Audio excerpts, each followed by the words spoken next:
The following was recorded in front of a live studio audience at the Studio 21 Podcast Café. This is the United Podcast Network. Welcome to the Pit Life BBQ podcast.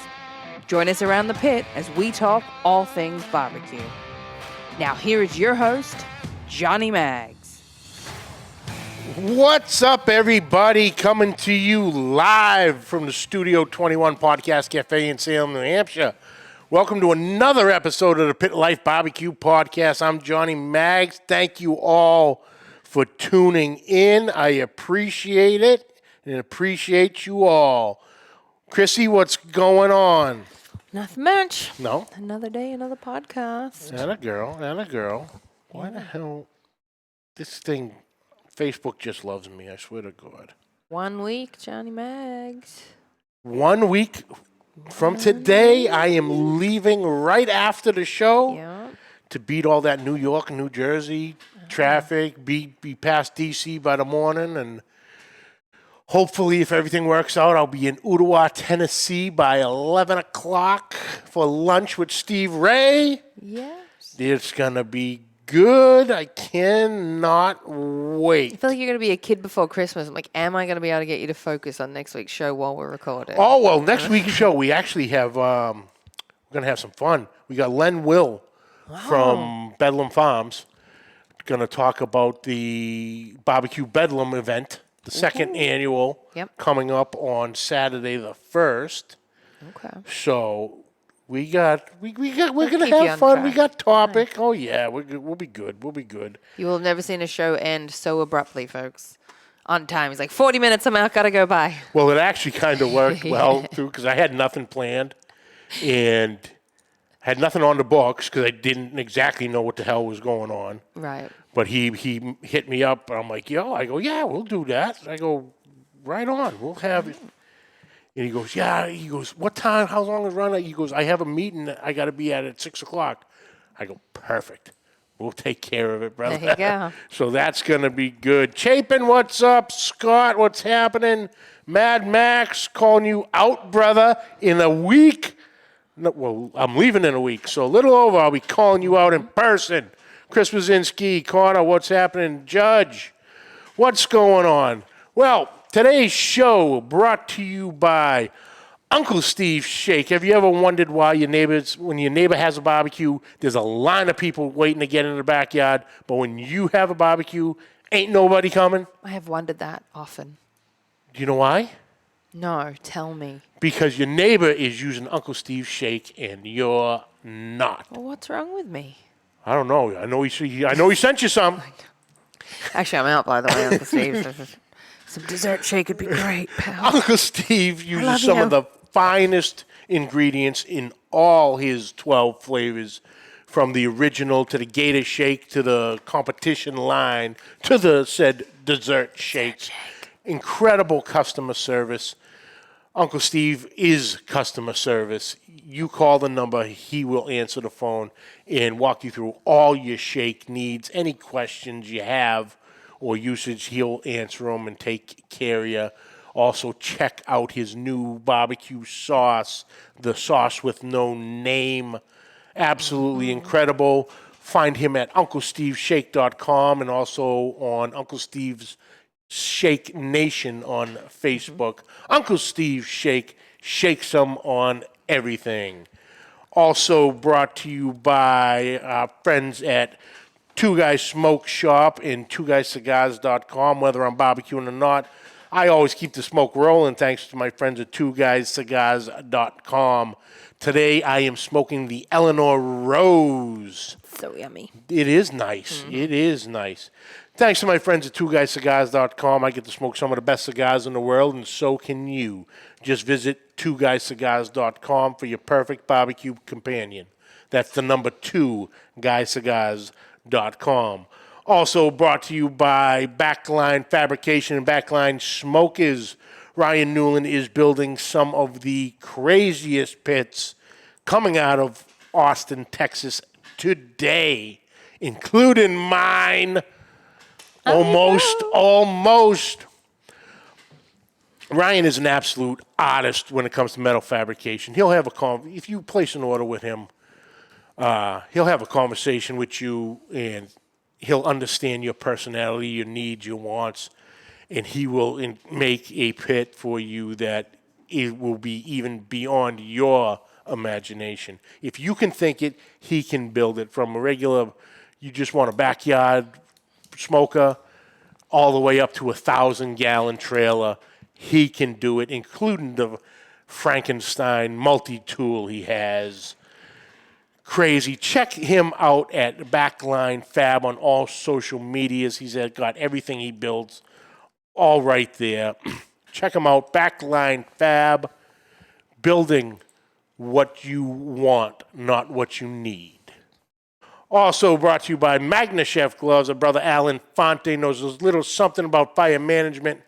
Being a Miami-Dade firefighter, he has designed these gloves for absolute protection. These gloves are incredible.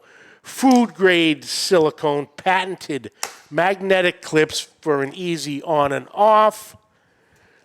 Heat-rated up to 500 degrees. Web fit for a firm grip. One size fits all. Dishwasher safe. But if you're not a fan of the web fit, he has taken it to the new level with the new Freedom Glove line.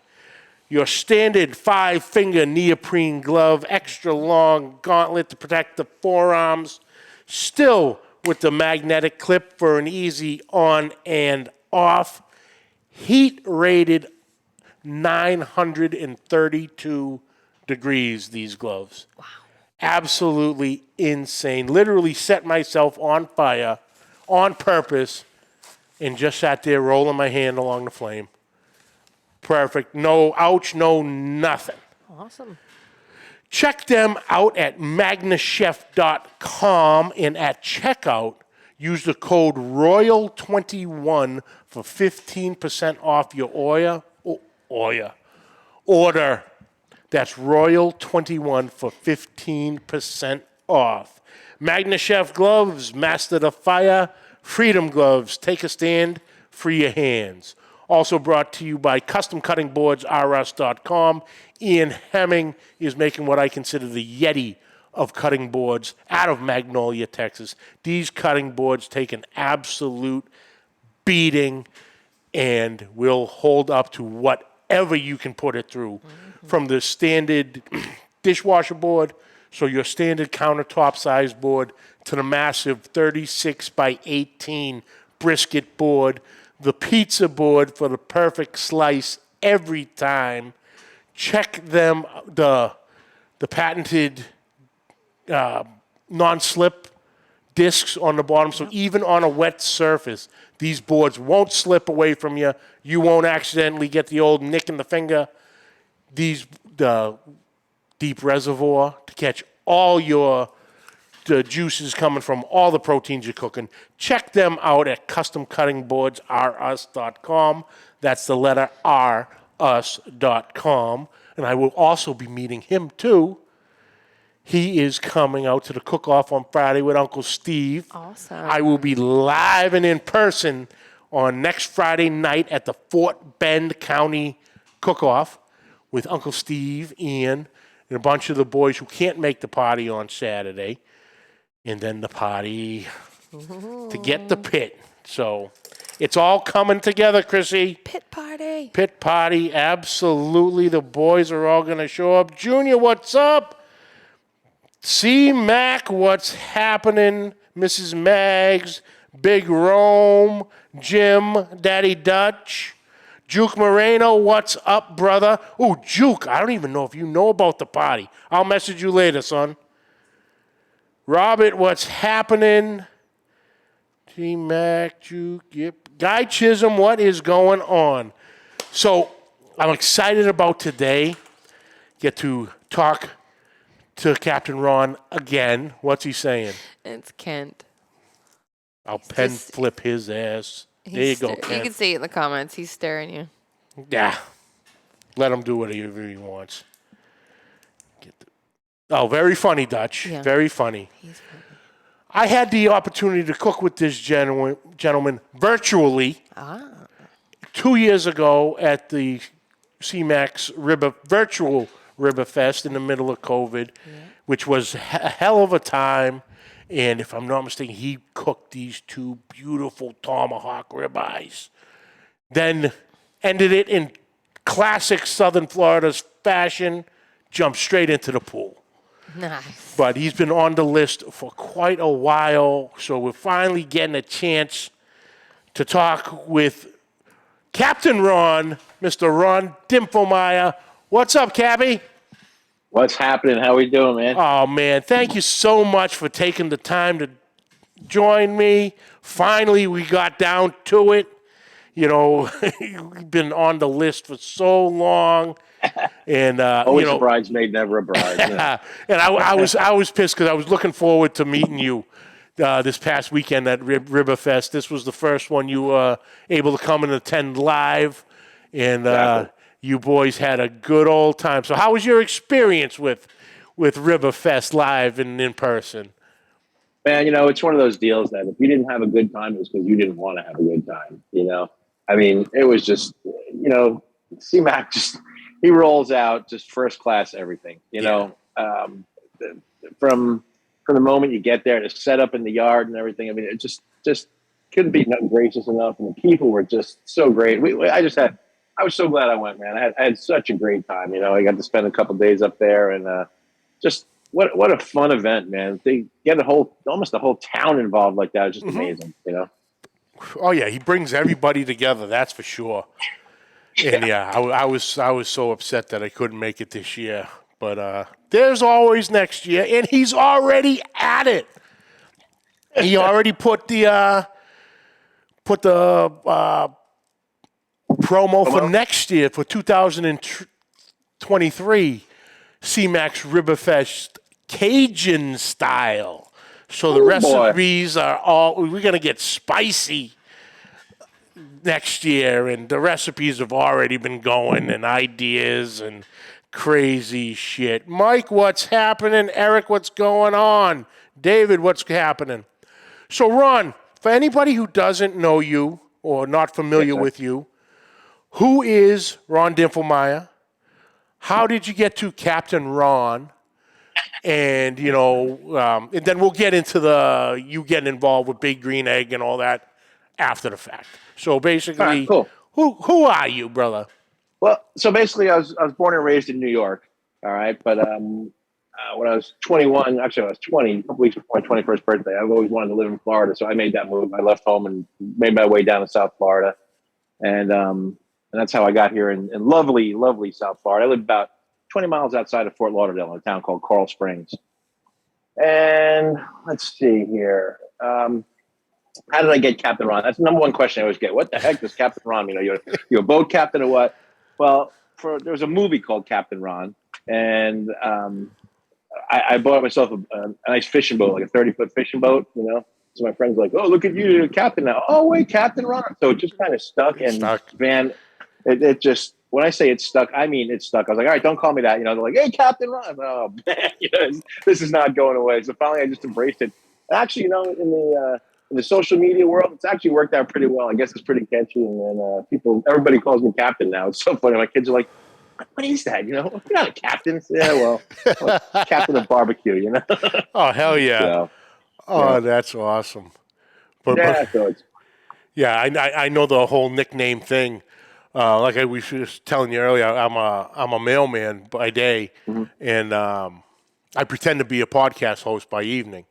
But but when I first started, there was literally 6 Johns in the office, and when I started, the movie Jerry Maguire had just come out. So John Maguire, the guy who was training me, goes, I'm not even dealing with this. Your name is Jerry. From here on out, your nickname's Jerry, and that's it. I have 24 years later, I've literally had supervisors come and leave for another office, and on their last day, literally come up to me and go, I had no clue your name was John. That it's just I'm Jerry funny to everybody. So it's the same thing.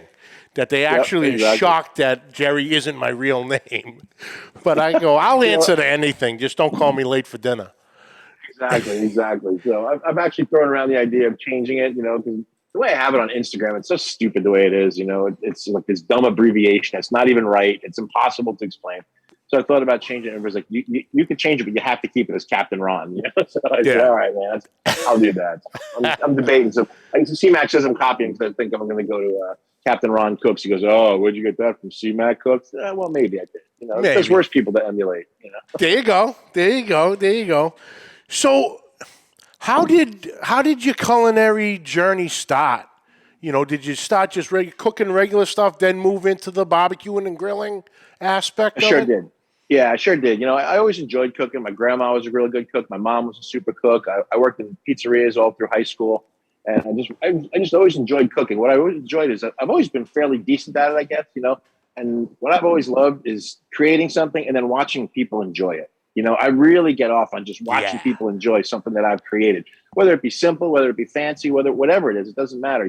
When someone bites into something, they go, oh man, that's good. To me, there's no better feeling in the world. Especially after smoking a brisket for 15 hours. You want to hear, man, that's good. Yeah. What'd you do here? So so I've always enjoyed cooking and everything, and I've always done it. And then, I went somewhere, I forget where it was exactly, but I had a plate of barbecue. And I'm like, I would love to be able to do this, but it's so impossible, And they're like, come on, man, try it out. So I got myself one of those little red bullet smokers, like a Brinkman, charcoal smoker. And let me tell you, I made some of the best creosote burgers that there were on that thing.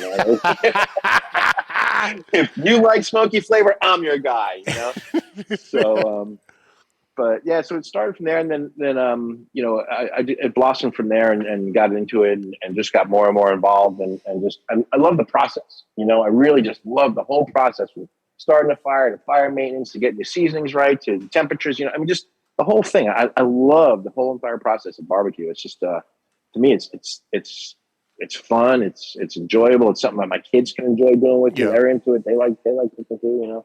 So that's kind of how I got into it. I started, I guess, just my love of, like you said, regular cooking, and then I don't know if it evolved or devolved into barbecue, but that's where I'm at now. So, that's wonderful. That's wonderful. Joe Tucker, what's happening? Wade, what's going on? Kyle, there he is. So you got into the barbecue and the grilling aspect. Now, what led you towards the Big Green Egg and the Kamado-style cookers? So I actually, I went from that red little Brinkman to, I happened to get a great deal. I got a 250-gallon propane trailer smoker, which when you know nothing about that, also created some great creosote-coated food. I had no idea how to do that, and then that wound up. My lighting's falling down. As my divorce proceeded, I managed to not have that smoker anymore in my life. So, I wanted to get back into it, and I'd always seen Big Green Egg. I'd always heard about it. I knew what it was. I never cooked on one, but everything I'd always heard about it was great. This is the bomb. This, you got to try this, and you got to try this. So, he said I was kind of going through a rough time, and my parents decided to treat me really nice, and they bought me a used one for my birthday one year. And, I kind of used it a little bit. I didn't jump right into it wholeheartedly. It was kind of still new to me and everything. And I didn't really try it. But then I went to an egg fest down here in Melbourne, Florida. They have a place called Wassey's Meat Market. And they're the largest Big Green Egg dealer in the country. So I went to their egg fest. I cooked in their egg fest. And man, I was hooked. Yeah. Just absolutely hooked. When I saw what people were doing on this thing, I said, holy shit. Oh, clicker. So I don't know. Oh, yeah. Let it fly, brother. We're not regulated. Shit. Right. Even better. Oh, just holy shit. I mean, I was blown away by what people were doing on this, So I just started getting into it. And that's where somebody said, they're like, oh, you got to get an Instagram. I'm like, I don't even know what that is, So I just kind of started up an Instagram, and I tell you, it just kind of, it was right time, right place, right time, I think. And it just kind of sort of took off, just unexpectedly, just posting some pictures and boom, all of a sudden I had a bunch of people wanting to see what I was doing. Yeah. Still blows me away. Oh yeah, it's still wild. I'm still fighting with them to get to try to get the my hacked account back. Oh, is that right? Boy, got it hacked back in the spring, and it was still back and forth emails and all this crap. Yeah. It's like, oh, come on, you know. I feel for that. I feel for you, man. That's got to be so frustrating. I've had some friends that it's happened to, you know, and it's just, you know, what the hell's wrong with people, man? You know, Yeah, I just sent them another email, so I'll wait. The last time I did it, it took them like a month and a half to email me back with whatever I had to do. So I hit them up the other week, so I still got about another month or so before I'll hear back on this time around. I always say that Instagram should change their logo, something like that. It should be Instagram. We don't give a shit about you, but keep using our program. Yeah, you know, like, for sure. There's no support. There's no anything. You know, there's just no anything. They make it more and more difficult for creators to build their following and everything right now. But yeah, still go to it every single day of my life. Oh yeah, absolutely. Big Kano, what's happening? But you know, like you were saying with the social media and all that, you know, it actually has helped, you know, grow what we do. You know, help bring it into the forefront. You know, with Facebook and the groups and the different chat rooms and things like that. Now with Instagram, you know, the pictures of everything, and you know, they keep involving with what is it, the lives, the reels, the shorts. I can't keep them straight. So many different names for so many different things. Well, you know, with Instagram right now, if you're not doing reels, just don't even bother. A picture, you know, a picture gets no play whatsoever. You know, they came out, TikTok blew up, and then Instagram said, we want to be TikTok now, so it has to be reels, you know? That's a tip, because here I am still throwing the pictures up, you know, barely, but I'm still throwing up. Smitty, what's going on? It's frustrating because, you know what, sometimes I just don't feel like going through recording every aspect of what I'm cooking. And I want to take a nice picture and just post that, you know, and I get zero response, you know, I mean, just zero. Yeah, you know, I dabble in the YouTube side of it, and yeah, there's days I'm ready to go to do a video, and then there's days that, you know, I'm just going to take a picture. I'm not going to put myself out, set up the tripod, and make sure the wind's blowing a certain, direction so it doesn't catch the mic. And no, I know that. You know, I know that all too well. Now you do stuff on YouTube with Fogo Charcoal on Correct. the Fogo Charcoal YouTube page. Now, how'd you get hooked up with Fogo, who is an incredible company and has a great product? Yes, I've always loved their product. I used their product way before I even knew anybody there or knew, you know, I mean, I would go in and buy their product. I mean, I love the charcoal. And they're based about an hour from here where I live. And I met the owner at some Egg Fest. We kind of hit it off, you know, and he had me come down and be like a little guest at the end of his videos sometimes. He was doing all the YouTube videos. And I'd be a guest at the end and get to, you know, taste the food and talk about the cooking process and things like that. And then when the pandemic hit, I mean, as you know, things in barbecue world just took off. Oh, yeah. He was so busy. He said, you know, I don't have time to make these videos. So he said, why don't you make a couple of videos for us and see how it goes? I said, sure. So they send a guy to my house that does all the video and recording. And he does all the editing and everything. And they were very happy with it. They liked it a lot. And they said, you know, why don't you come on board and continue to make the videos for us? And we'd love to have you. So that's you know, that's kind of my main gig now is working for Fogo, we film 2 videos a week. And we release one every Sunday at 10 a.m. So everybody out there, set your clocks, please, and make sure to tune in. But yeah, it's been a real blessing for me. You know, I was previously I was a traveling salesperson. I traveled all over the country. I was gone from home like 3 weeks of the month. So this has been just such a blessing, just working from the house now and having a ton of family time again. And it's just been so great. I can't thank Fogo enough for the opportunities. Oh, for sure. Now you were saying the Egg Fest, because I know our friend C-Mac has just gotten into doing a couple of the ones locally, and if I'm not mistaken, from our last time I talked to him, he's actually hitting the road next week too, working his way down the East Coast down to I think finishing up with you actually. Finishing up at my house. Yep, he's Hold on one second. Let me grab something real quick. Yeah. To kind of get a kick out of this. This is typical CMAC fashion here. Hold on. As I run through my house.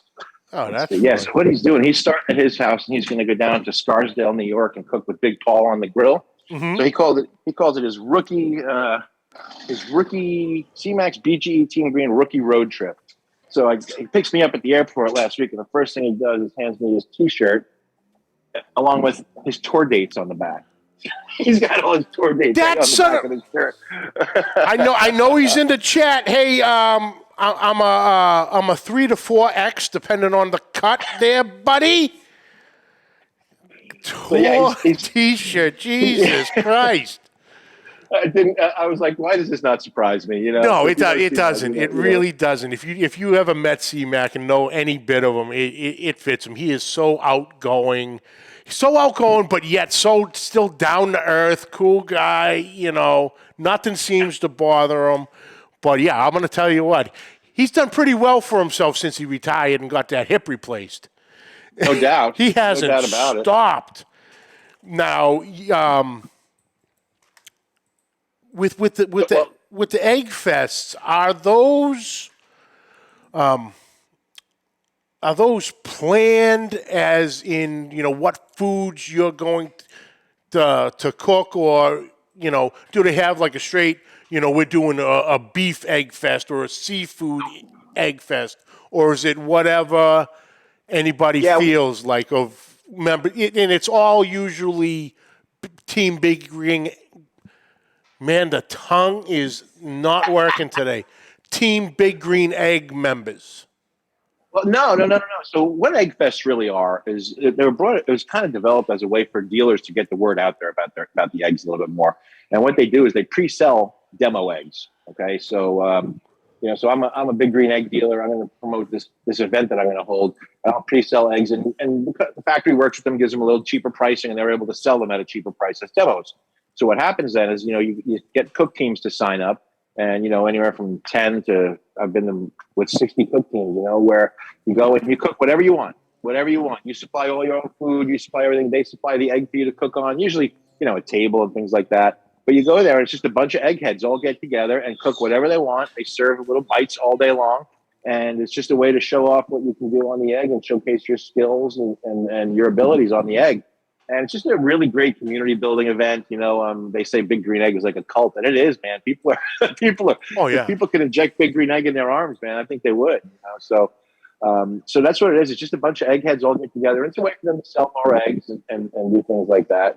So the one that we were just talking about is called Eggtoberfest, and that's the one that Big Green Egg themselves throws. Okay. And that's in just outside of Atlanta. And it's huge. I mean, it is huge. So the mothership themselves puts on this event. And then people come from all over. I mean, last year, I can't have any tickets they sold, but they sold out in like 3 minutes or something like that, or something ridiculous. Oh, wow. So, yeah.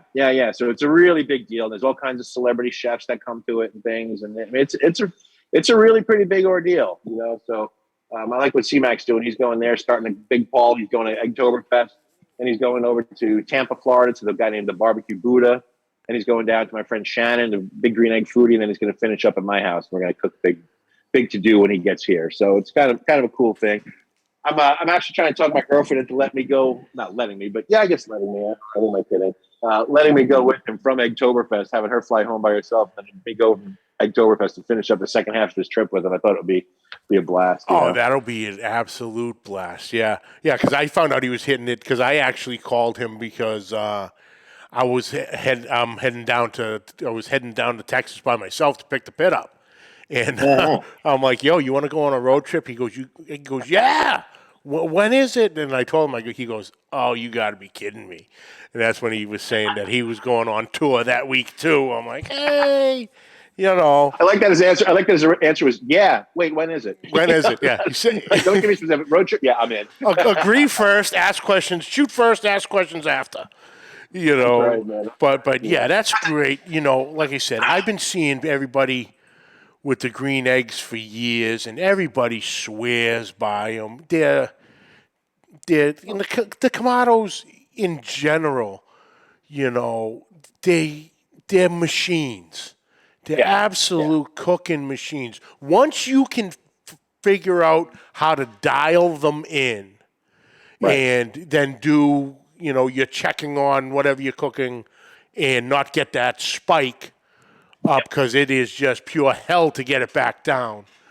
That they'll go for hours. One guy I watch, I watch yours with Fogo, but Mel from Dark Side of the Grill.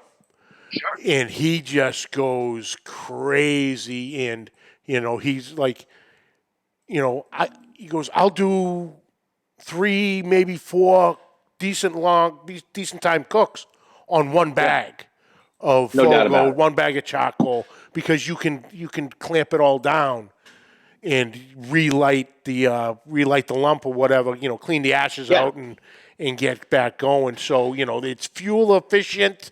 Sounds like we're talking about a car, but we really are, Yeah. Well, it costs about the same, so. They're a great all-around grill. It's not specifically made for any one particular thing, but it's a great all-around. I just had some briskets recently off of a big offset, and I got to be honest with you, I was like, man, that might be the best brisket I've ever had. But I'll make you a damn good brisket on my egg that anybody will be happy to eat. Now I'll turn around and grill you some burgers too on the same thing. Talk about the efficiency of it. It's because it's like 3/4 inch ceramics that it's made of, so it just holds the heat in really well. They're super efficient because, like you said, once you dial it in, you get the temperature set. Your vent settings, just like any other smoker. You learn your smoker, and when you get it dialed in, I've literally cooked for 24 hours on one load of lump charcoal in my XL, and still had a bunch of charcoal left. Yeah, that's like cooking at 250 degrees. So everybody, you get people that love them, people that hate them, and there's always gonna be something. But I'll tell you, for me, I think it's the most useful all around grill. I have 7 of them in my yard here. But I just love them because you can literally do anything with them. We've done everything from making desserts. I've made cheesecakes on here. My girlfriend makes cookies on here. We do desserts. You name it. I always say, if you can cook it on the stovetop, you can cook it in your oven, you can cook it on a grill, I'm cooking it on my egg. There you go. Yeah. Absolutely. Yeah, they're absolutely incredible. I love them, and I know C-Mac, he loves them, and Greg, the broker, he absolutely loves his eggs, and Sure. I might have to. I'm looking into it, but I'm pretty confident after next weekend I'm on smoker and grill and cook anything cooking device probation for a while. Yeah. Okay. Hey, Mags, it's better to ask forgiveness. Oh, that's for sure. I live by that motto, and I'm still living. Wait a second. I have 2 ex-wives. Maybe that's not the best.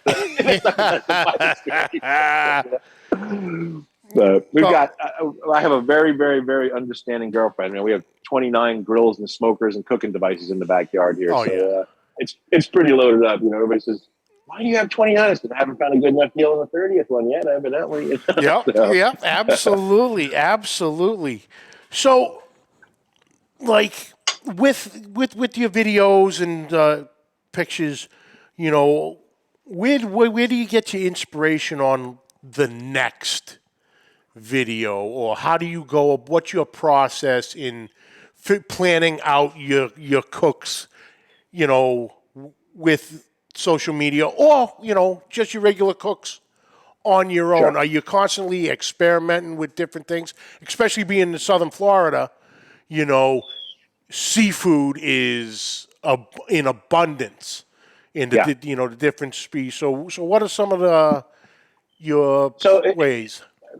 My inspirations and everything come from a ton of. I just keep my eyes and ears open all the time. I could be at a street fair and see something really weird and go, hey man, I should try and make that on the grill. Or, just recently I made steak off log, from Julia Child's original French recipe. I made that on the grill, because I watched a documentary on her and I was like, man, it would be cool to recreate something from like the OG of TV cooking, And so we did that. There's always, you got trends on TikTok. You got trends on social media that come around. Smoked cream cheese, who'd have ever thought of it? But it turned into this huge thing and it was great, It's funny you mentioned seafood. The one thing I found is that seafood does not do well on videos, man. People just don't watch it. Yeah. It's amazing, So I'll be rolling along and, I've got my parameters I like to see happen by certain times and everything like that. And then the seafood one, I always know is going to be way slower than everything else. And it's weird because it's so cool. So many times it's great to look at, But like last weekend, I released a video of a salmon dish that I made. I was just about to say the salmon video. So what we did is the first half of that video is basically how to season your new carbon steel pans. So we had to have something else to draw people in other than just the salmon. Because if I just relied on just the salmon, history tells me that it's not going to do as well as a brisket video. C-Mac makes fun of me all the time. He says, what are you going to buy today and smoke like a brisket? I did like a whole smoke like a brisket series, picanha, tri-tip, pork belly. We did everything smoked like a brisket. So he kind of gives me a hard time about that. But it's the inspiration can come from just clicking on and it doesn't have to be someone with 100,000 followers. I'll see somebody with 50 followers that just did something cool. And I'm like, man, I want to recreate that, something that I think that other people would be interested in, something that intrigues me, and I always want to know, I want to learn from myself and pass that knowledge on and help the next guy, that thing, just like I said about cooking, it's the thing I like most is seeing people enjoy it. One of the greatest things that I get out of being able to do these videos is the notes that I get from people, and, man, I made that thing that you made. I never would have thought to make that, but that was so fantastic. Thanks so much. Keep the videos coming. Man, that's just amazing, and some of the contacts and friends that I've made, it just blows me away. It really does. Yeah, because that's like when I was getting into YouTube, trying to come up with some of the videos. And, did I overthink it? Of course. Because it's like, oh, well, how many brisket videos are there? How to cook a rack of ribs. How many of those? You still do them, but it's like, you're always trying to figure out a different spin on it that it's not what everyone's already seen. Sure. And, I did. Well, let's face it. I make a how to cook a brisket video, and you make a how to cook a brisket video. There's going to be some differences in there. Oh, It's the same basic formula. Smoking a brisket is not, it's not really rocket science anymore. You salt and pepper, let it sit, put it on, let it go to 165, 175, wrap it, and then take it off at approximately 203. That's your outline. You know what I mean? But we've all got our own little touches and nuances and things that we may do that make it interesting. And, that's why I think it's so neat, because you get to see all the different perspectives from so many different people. And, I know now I make things way differently than I made in the beginning because I've learned so much, because I'm constantly keeping my eyes open, my ears open. I want to keep learning. The day that I go, I've got this down pat, I'm screwed. I'm done. Yeah, but it's like over. you said, the inspiration all around, and like you said, you go to a restaurant or whatever, and that's was one of my videos. We have up just north of me in Meredith, New Hampshire, we have a place called Hart's Turkey Farm. And one of their traditions is, just like when you go to a restaurant, they give you the chips and salsa or the basket of popcorn. They give you this little tray of carrot relish and some saltine crackers. And it is to absolute die for. So we're trying to figure out the recipe, and finally worked it. And it's like, I'm close. I'm almost there. But it's, and then like you were saying, the comments, they're like, oh, we've been to Hart's Turkey Farm. When we come up, we spend the summers up at the lake, and that carrot relish is awesome. We tried it. It's fantastic. And it just gets you like, all right, I did see that. That's fantastic. But then you were saying with the trends, you can get into those because, like you said, the smoked cream cheese. Or a few years ago, it was the bacon wrapped pickle spears on a flat top, and now it's and you actually had a video I saw too of it, the smoked shotgun shells. Yeah. It's, man, are they good too? Oh, they're incredible. But it's like there's so much. And that's the beautiful thing is that you do and we all do. You can do it on the grill. It doesn't have to be in the kitchen anymore. And, and it gives you a little bit more freedom too. Sure. Because of the different temps and things like that. So it's just beautiful. But, one of the things I really like to do, I like to take a meal that, say, like my mom used to make or something like that in the kitchen and now bring it out into the grill. You know, like so many times there's meats that she'll sear in a cast iron pan or in a Dutch oven or something like that, and then put it into braise. So instead of doing the searing, I'll take that same pot and put all my vegetables down in it, put a grate over the top of it, and just put that seasoned meat up on top. So instead of searing it, I'm going to smoke it for an hour. Then I'm going to drop that down into the pan and add my liquids and then braise it or something like that. And that kiss of smoke, man, let me tell you, there's so many meals that I've made that my family's like, oh my God, we always loved this whenever grandma made it or something like that. But this is like next level, you know? That kiss of smoke really does a lot of meals nicely. Some, maybe it's not so great, you know? I've had some others out there, but please don't ever make this again.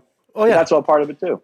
But, yeah, I've done that with some of my mother's recipes. And, you know, one was her classic sausage and peppers.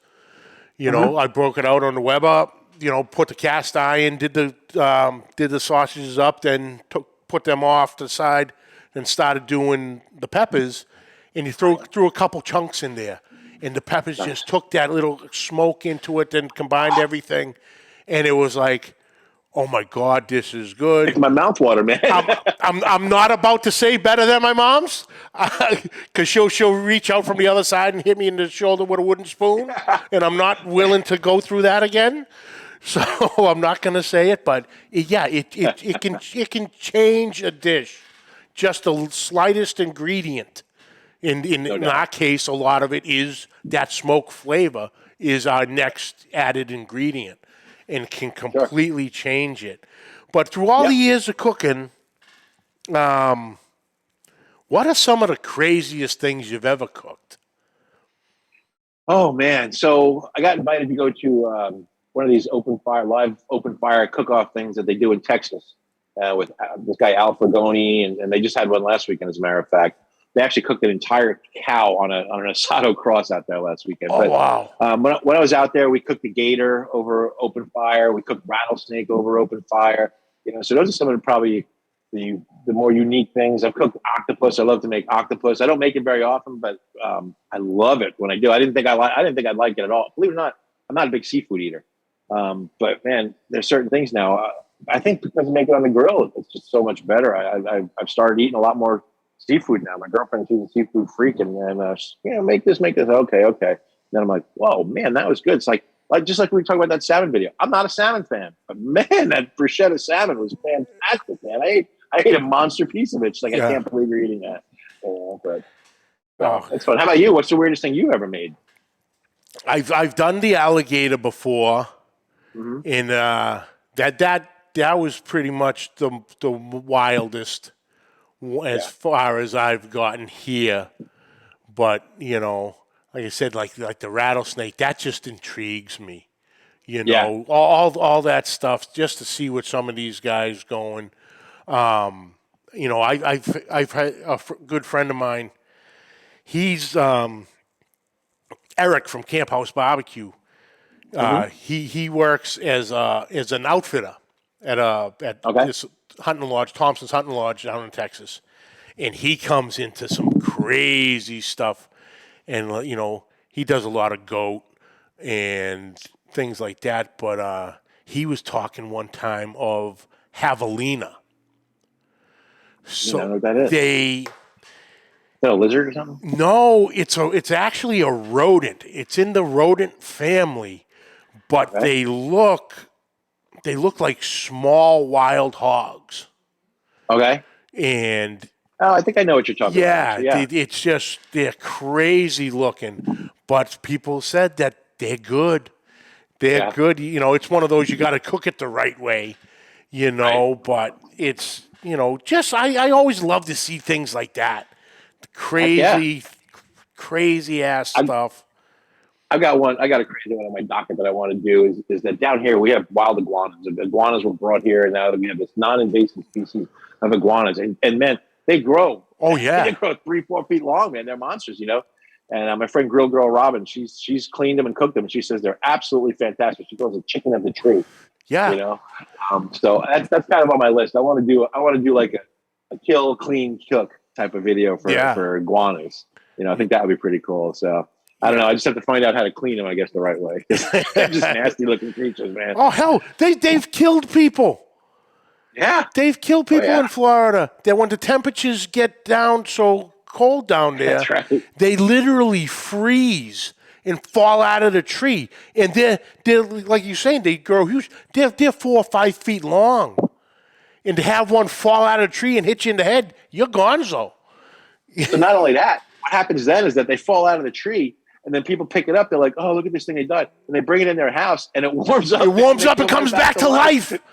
They got this animal running around. Oh yeah. That I forgot that part. Yeah. That they just the metabolism just slows down. They don't die. But once they warm back up, off and running. That is a true story too, man. Believe me, that is a true story. That's not something that's made up. That is absolutely true. Oh yeah. Only in Florida, my friend. Only in Florida. Oh, for sure. Over the top. So hey, I would just like to say, I see the gloves you have there. I have a pair of those gloves.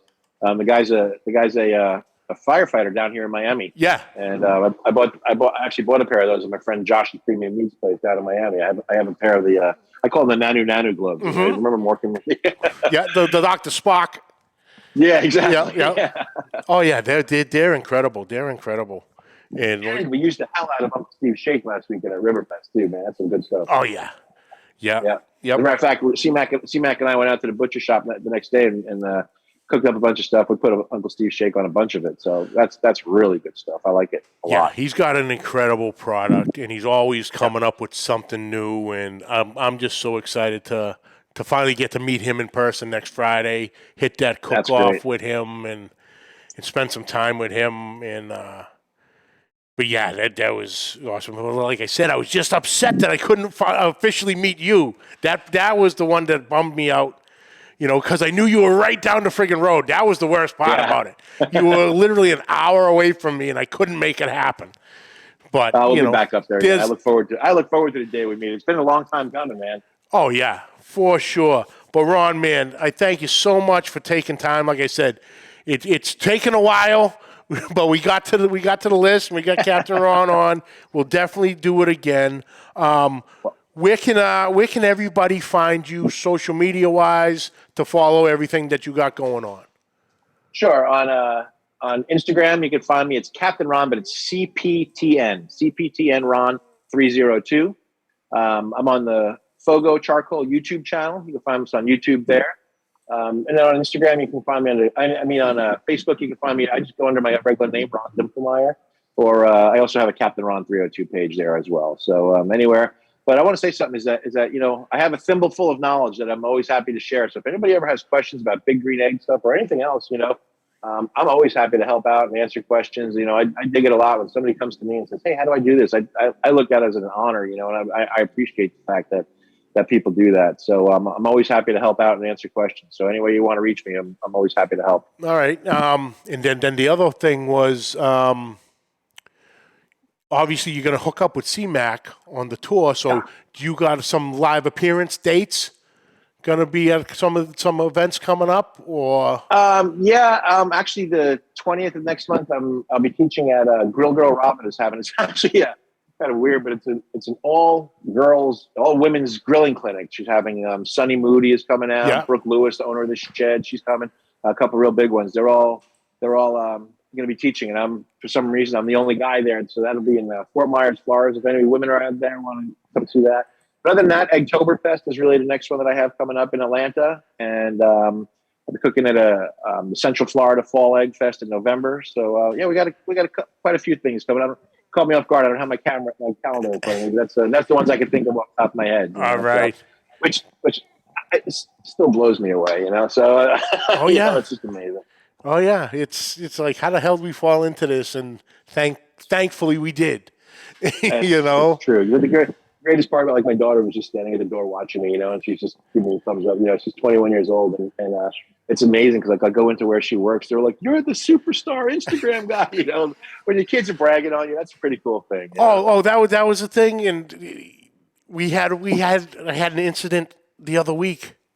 My kids, before they went back to school, they were out playing out in front of the house, and there was this guy walking his dog in the neighborhood.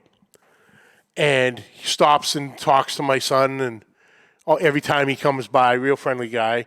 And he's like, "Hey, how's it going today, guys?" And And then they hear something coming from him.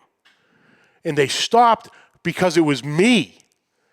They heard me. He was listening to the podcast on his phone in his pocket. And he goes, the kids stopped dead in their tracks because they heard me doing the Magna Chef glove read. So one of the guys in the neighborhood was listening to the show, and it was like, oh, that is wild. You know, how great is that? Yeah, you know? it was cool. But man, like I said, thank you so much, brother. It was a long time coming, and I appreciate you taking some time to join me. And can't wait to meet you. Hopefully next year at Ribberfest Cajun style. Absolutely, my brain's going. I told C-Mac I think I might have to cook next year. So yeah. Definitely. But, hey, listen, I can't say thanks enough for having me on here. I truly appreciate it a lot, and it's a big honor for me to be on here with you guys. I really appreciate it a lot. Thank you, brother. So hang on 1 second. I'll jump right back in with you. I'll just close this out. Yep. But awesome, Chrissy. Awesome. Turn your microphone on, rookie. What's on? I just turned it down. Awesome. Yeah, I was so upset that I couldn't get there this year to meet him. Whenever C-Mac said, he goes, oh, Captain Ron's coming. I'm like, son of a bitch. Damn it. Yeah. Damn it. But, you know, cool, I got the legit excuse because I'm going to get the pit, so I needed to stay. Unfortunately, they'll only give you so much time off, so. But yeah, so awesome conversation today. So glad I got to talk with him. Like I said, wealth of knowledge, great videos. Check them out on the Fogo YouTube page. Also, we never even got to it. The Facebook group, the Big Green Eggers of South Florida. Yep. Check There's that a out. link to that in it. Oh, awesome. Thank you, Chrissy. But yeah, next week, like I said, Len Will, Bedlam Farms, going to be talking about the BBQ Bedlam event held on Saturday, October 1st. It's not your typical barbecue cook-off. We'll put it that. It's a lot of out of the box thinking. I'm intrigued. And presentations. So we'll get into that with Len next week. But that's it for this week, folks. I'd like to thank you for joining us. Catch the audio wherever podcasts are found. Catch the video on Facebook and YouTube. On YouTube, hit that subscribe button, notification bell. You have all our episodes right there at your fingertips. On social media, find us at all the links down below. Questions and comments, please send them to Pit Life BBQ Podcast at gmail.com. Like always, subscribe, like, rate, and review. Hit that share button. And until next week, keep the smoke rolling. The views and opinions expressed by the hosts, guests, or callers of this program do not necessarily reflect the opinions of the Studio 21 Podcast Café, the United Podcast Network, its partners, or affiliates.